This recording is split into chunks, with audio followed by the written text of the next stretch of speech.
Number 5 on this list is the British Museum. The British Museum has a super haunted item in it that is said to be somewhat responsible for the death of hundreds of individuals. The unlucky mummy. Museum Crush says not actually a mummy, but the mummy board or coffin lid of an unknown high status woman from the 21st or 22nd dynasty. The British Museum's unlucky mummy has earned quite the reputation for causing destruction through its ancient curse. The mysterious mummy was found at Thebes in the late 1800s, and tales of its curse start soon after that. It's said that of the 4 young Englishmen who bought it, 2 died in shooting incidents and 2 died in poverty. A string of illnesses, accidents, and deaths following this are said to be attributed to the mummy. One of the most astonishing rumors surrounding the mummy's curse is that it caused the sinking of the Titanic with the loss of more than 1,500 lives. One of the victims on the Titanic was journalist William Thomas Stead, who was one of the first to pen articles about the mummy's curse. Survivors from the disaster recall Stead telling stories of the ominous artifact over dinner, and as the mummy's sinister reputation grew, people even began to believe that its presence on board caused the disaster. Now I will say this, there was no actual record of the mummy being on the Titanic. I mean, think about it. If it was, then how could it be in the museum right now? It would be at the bottom of the ocean. So we know that it was never actually there, but that didn't stop it from cursing the boat all the same.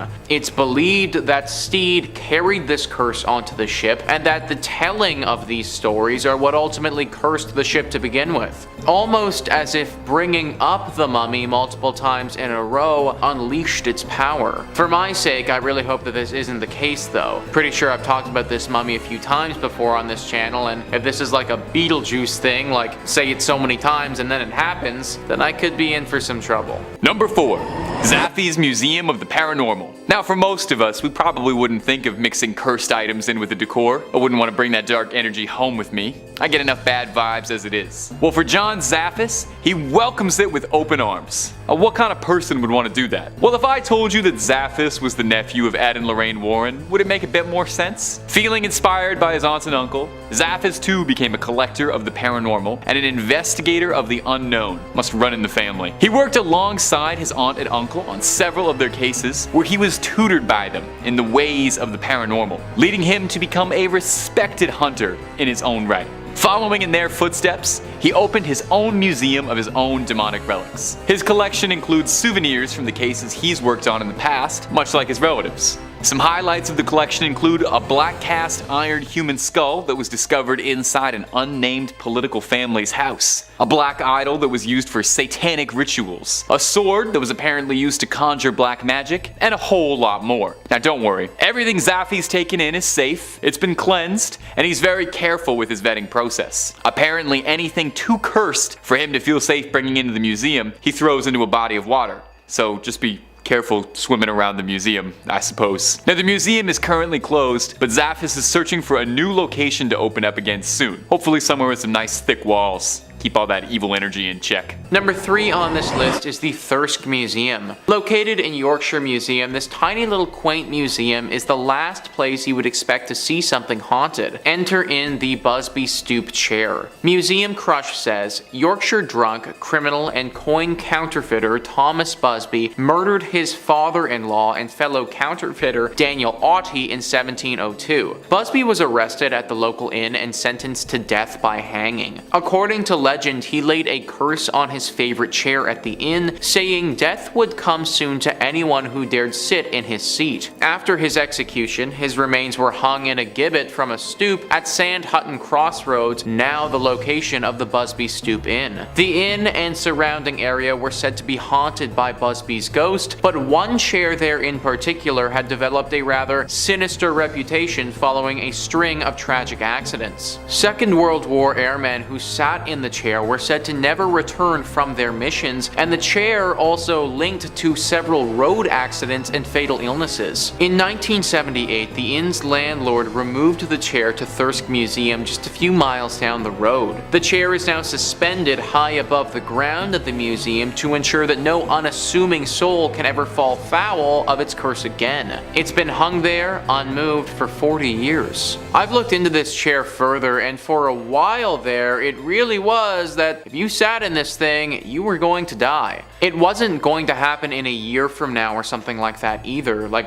we're talking about pretty imminent death here. Number 2 on this list is the Natural History Museum. The Natural History Museum is one of the most complete museums in the world, and being so complete, it obviously has to include a cursed item. Museum Crush says this apparently cursed gem was owned by 19th century polymath Edward Heron Allen. So powerful was its curse that he eventually decided to have it stored away in a bank vault inside 7 locked boxes with a note of warning to anyone who dare handle it. Heron Allen also left strict instruction not to remove the amethyst until 33 years after his death. The curious story surrounding the stone says that it was stolen from the temple of the god Indra during the Indian Mutiny by Colonel W. Ferris, an officer of the Bengal Cavalry. After Ferris's health deteriorated and he died, the cursed amethyst was passed on to his son, who suffered a similar bout of bad luck and eventually gave it to Heron Allen. After facing a string of health and financial misfortunes, Heron Allen made several attempts to get rid of the stone, but they all proved unsuccessful each time it returned to him. Less than a year after his death, Heron Allen's daughter donated the amethyst to the Natural History Museum, where it is on display in the vault. And finally, number 1 on this list is Zack Baggins' Haunted Museum. The number 1 voted haunted place in America has got to make this list, considering it's full of cursed objects. There isn't just one object here that's cursed, there are tons. In fact, we would need our own separate video dedicated solely to this place to even begin to break down all the scary stuff that's in this museum. Just listen to this small excerpt from the website. Among the hundreds of terrifying possessions, museum goers can even peek inside the VW death van in which Dr. Jack Kevorkian ended the suffering of terminally ill patients, as well as get a close-up look at the propofol chair from Michael Jackson's death room. Perhaps most unsettling is the original staircase from the Indiana Demon House, notorious for its powerful paranormal activity before being demolished in 2014. The wooden banister and creaky steps from the house now stand in a dimly lit corner, resting on a blanket of dirt from the location. Following its installation, a group of construction workers walked off the job and refused to come back. These are just a couple of the so-called attractions that this place has to offer. If you go to this museum, then there is a very good chance you will end up walking out with a curse attached to you. That much paranormal energy all lumped into one place, it just spells out something haunted. Be very careful if you ever intend to go here. Coming in at number 5, we have Dr. Jack Kevorkian Death Van, also known as the Deathmobile. Dr. Jack Kevorkian's van was a place many people spent their last moments alive.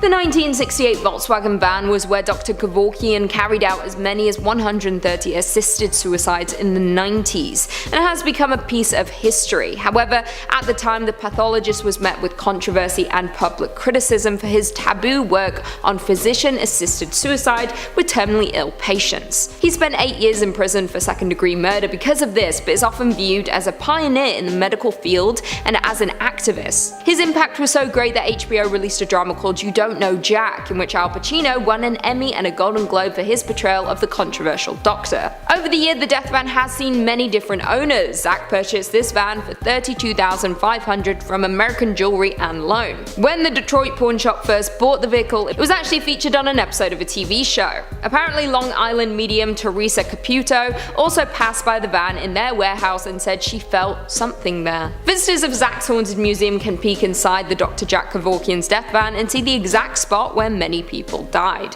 Number 4 on this list is the Royal Museum's Greenwich. So apparently the Queen's house in the museum actually has a cursed piece of architecture built into it. Museum Crush says, rather a large object, the tulip staircase of the Queen's House of Royal Museum's Greenwich lays claim to being the first geometric self-supporting spiral stair in Britain and is rightly regarded as one of the great features of the former royal residence. But it is also the location of the Rev. R.W. Hardy's famous ghost photograph. The retired Canadian vicar and his wife visited the house in 1966 and, like many people before and since, happily snapped away at the elegant spiral of stairs. But it wasn't until they returned to British Columbia and developed their films that they noticed a scarily cloaked spectral figure climbing the stairs. Subsequent investigations into both stairs and photograph have thrown no further light on the unearthly mystery, although as recently as 2002 a member of staff reported seeing a ghostly figure cross a balcony of the stairway before disappearing in time-honored ghostly fashion through a wall. I guess you could argue the staircase isn't necessarily an item, but who cares? The museum is still as haunted as ever, and maybe even more so. At least with other museums that have haunted or cursed items, the curse just pertains to that object, and usually if you don't touch the object or interact with it, you should be fine. Just walking around this place, and especially going up or down the stairs, carries a pretty heavy risk to it. Be very careful around the stairs at the Queen's house if you ever end up going. Coming in at number 3, we have the Demon House Staircase. The original staircase from the Gary Demon House is said to be so haunted that construction crews walked off the job and refused to come back after its installation. Set back in a dimly lit corner, the wooden staircase rests on a layer of dirt extracted from the location famous for demonic activity. The Demon House was located in Gary, Indiana, and was unfortunately home to the Ammons family. It was said to be a portal to hell, and the demons seemed to emanate from beneath the stairs,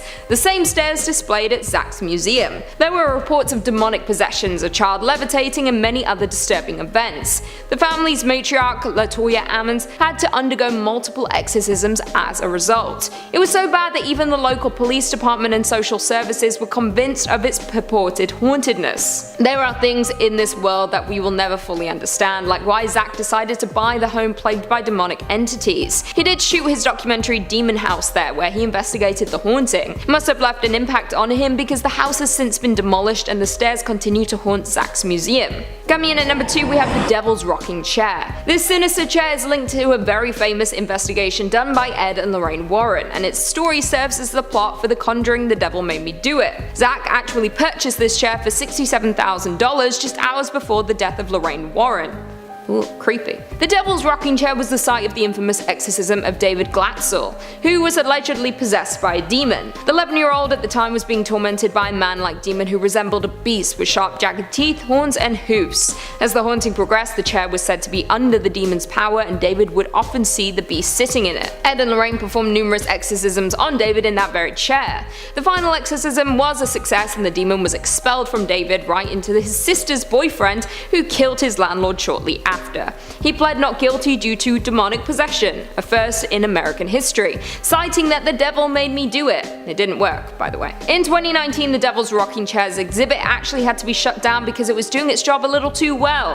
6 different people shared the same disturbing experience with the chair. They all had bouts of uncontrollable crying, and one even collapsed above it. The museum having adverse effects on visitors isn't anything new, with ambulances having to be called in the past, but this was the first time in the museum's history that an exhibit had to be shut down. And finally, coming in at number 1, we have Dibbuk Box. In the number 1 spot is known as the most haunted object in the world, the notorious Dibbuk Box. According to Jewish mythology, a Dibbuk is a malevolent spirit that's said to haunt and possess the living, and the Dibbuk Box is home to the evil entity. This wine cabinet is so haunted that it actually served as inspiration for the horror film The Possession. The Dibbuk Box first became a sensation when it was listed on eBay, along with an extensive ghost story attached to it. After some owner hopping, it came into Zack's possession. Shortly after the Dibbuk Box Box arrived in the museum, holes allegedly began to appear around the haunted cabinet. A downtown Las Vegas marketing executive also apparently witnessed a black-cloaked apparition pass through the exhibit's door while doing a private tour with Zack. This haunted relic is no joke. Even Post Malone was apparently cursed by the Dibbuk when he visited the museum with Zack himself. After touching Zack's shoulder, who was resting his hand on the box, Post Malone had a streak of terrible luck. In less than a month, his private jet was forced to make an emergency landing when 2 tires blew out. His house was broken into by armed robbers, and then he got into a car crash. Number 5. The Traveling Museum of the Paranormal and the Occult. Owned by a couple, Dana and Greg Newkirk, who realized one day that they had a passion for the paranormal and a collection worth boasting about, they opened a museum with the intention of getting people to experience the paranormal as close as they could. The thinking being that we don't usually get to experience it up close, this museum provides a one-of-a-kind horror experience. Some of the gems of the collection include a piece of the real-life Amityville horror house, the infamous haunting, or how about the Catskills crone, a terrifying hand-carved idol of a human with nails jammed into the eyes, allegedly tied to a supernatural entity called the crone. The Restless painting, a cursed painting notorious for flinging itself across rooms, or if that's all not enough for you, perhaps the terrifying begging bowl, an ancient Tibetan offering made out of a human skull, designed for rituals where the offerer would feed the skull wine, bread, and blood in exchange to temper the raging spirits of demons for good fortune. Now,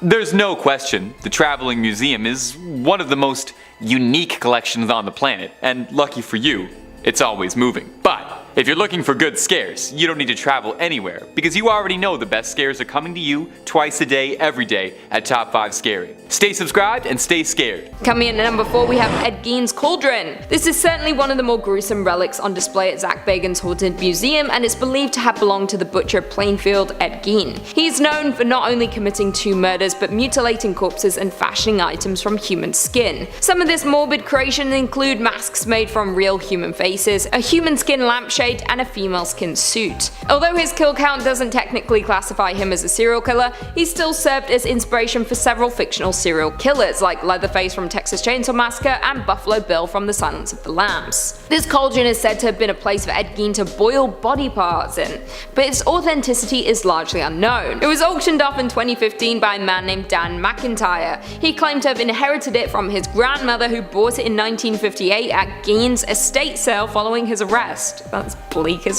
The highest bidder was Zack, purchasing the little pot for $2,800. At the time, Dan said he was happy to be rid of it, as it was the source of strange phenomena. I mean, I wouldn't want that in my home. Now, Ed Gein's Cauldron calls Zack's haunted museum home, where it is said to radiate negative energy. Number 3. The Museum of Death. Well, that's a cheery name, isn't it? You have to imagine with a name like the Museum of Death, there's something suspicious going on. Nope, not particularly. It's owned by a very cheery couple who built it in 1995 in the city's first mortuary. Their intended mission is to make people happy to be alive, which actually is very terrifying and ominous in a sort of Jigsaw, cherish your life sort of way. It's intended as a commemoration of life, just with a heavy focus on the last stage of life. It serves as a grim look at death, although the owners insist they don't want to scare anyone, but they're not trying to sanitize death either.